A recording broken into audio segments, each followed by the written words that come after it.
Ever since Snapchat implemented that new Snap Maps feature, it basically lets you stalk any of your friends' locations. Well, any of your friends who choose to have it enabled.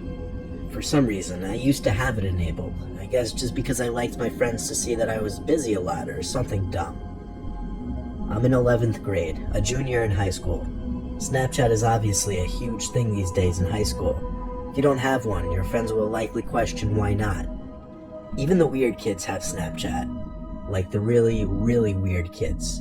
Like the ones who sit in the corner of the lunchroom alone. Maybe I sound specific in saying that, because I am being specific. There was a kid named Zach, who had been a socially awkward reject since elementary school. No one really knew if he actually had any issues or not, and everyone could agree that there was always something that seemed a bit off-putting and unpleasant about him. Apparently the kid was on Snapchat, and was somehow getting people's Snapchat usernames. My username was one of them, apparently, because one cold December day, I got Zach Meister added you as a friend from Snapchat. I already knew it was him, so I added him back. I don't know why. I guess because I'm just too friendly of a person. Minutes after adding me, he sent me a picture and then a video. I didn't want to open it because I knew it would be weird, but I was also curious to see what it was. I waited a few hours to show as much disinterest as possible. I opened it when I was in my bed, and what it was weirder than I thought it would be.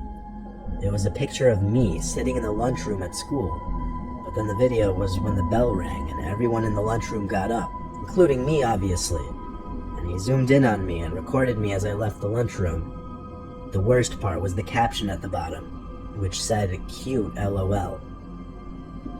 I ignored it. I was so close to removing him, but for some reason I didn't have it in me to do that. That night, laying in my bed watching TV and Snapchatting friends, Zach, aka Zachmeister, messaged me on Snapchat. Unfortunately, I accidentally clicked the notification right away, which took me to his message, which said, "You live on Mason Street?" I answered back yes. He answered back immediately. I planned on not opening his chat this time though, not for a long time. But the longer I waited, the more he messaged me. I was so close to blocking him, it was not even funny. He started sending me pictures now, pictures I was not planning on opening tonight. I knew that the longer I took to respond, the less interested he would be. So I put my phone down on the desk, turned off the TV, and went to sleep.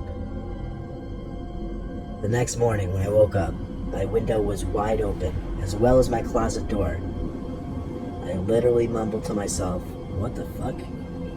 I didn't remember opening either of them, but my room was absolutely freezing.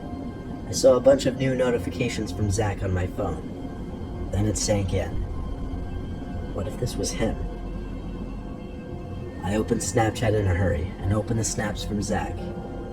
It started with pictures of a sidewalk last night, then a picture of my house, then a picture of my bedroom window, then a picture of me taken through the window, then a picture of Zach standing inside of my room, then a picture of me in my bed taken from my closet.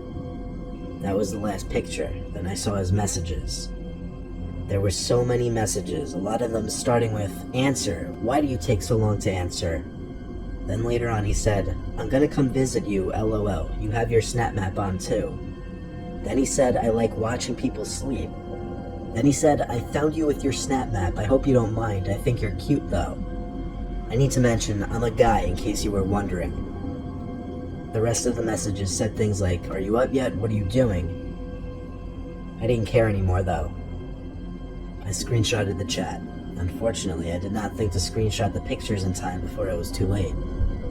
I blocked Zach's Snapchat account and went to my parents, who were in utter disbelief. My dad mostly handled trying to contact the police, which turned into a big thing. Police had to do investigating, which got the school involved as well. Apparently Zach lives or lived with his single alcoholic father, which kind of explained a lot. The screenshots of Zach admitting he found me via Snap Maps served as proof. Enough proof to get Zach charged with juvenile breaking and entering.